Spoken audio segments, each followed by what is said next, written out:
Ready. सभापति महोदय, अब मैं आर्थिक मामलों पर आना चाहता हूँ। मैं अधिक समय नहीं लूँगा।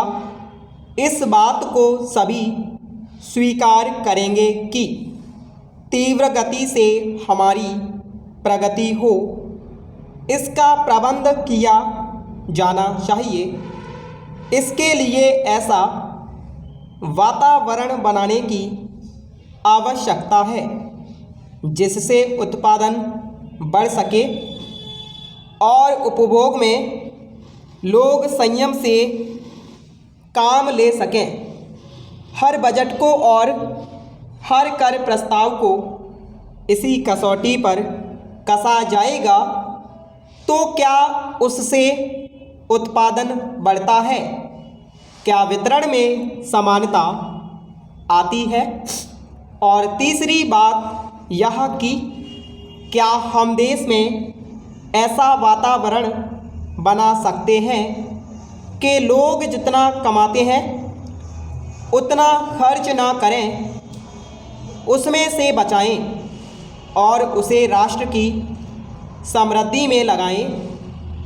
अगर इस कसौटी पर सरकार की आर्थिक नीतियां कसी जाएं तो मुझे लगता है कि उनमें पर्याप्त सुधार की गुंजाइश है। मैं वित्त मंत्री की कठिनाई को समझ सकता हूँ। विकास की आवश्यकता अधिक धन की मांग करती है। राज्य सरकारें अधिक टैक्स लगाने के लिए तैयार नहीं हैं। वे केंद्र से कर्जा लेकर अपना काम चलाना चाहती हैं।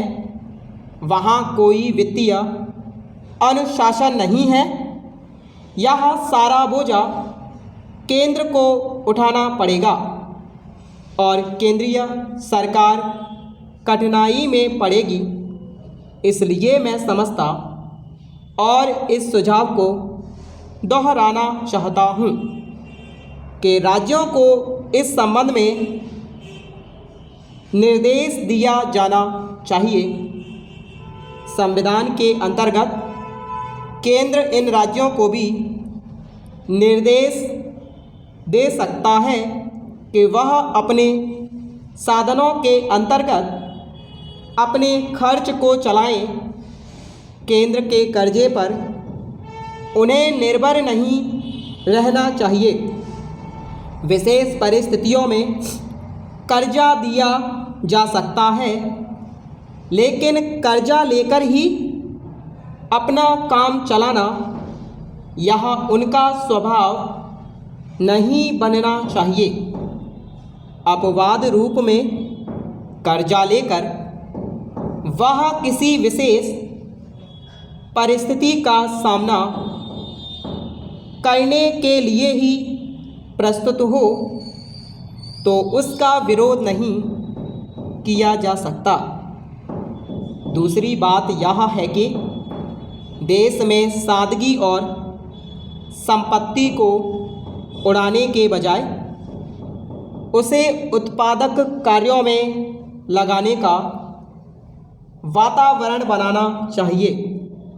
मैं नहीं जानता वित्त मंत्री महोदय इससे कहाँ तक सहमत होंगे, लेकिन आज देश में समाजवाद की चर्चा बहुत होती है।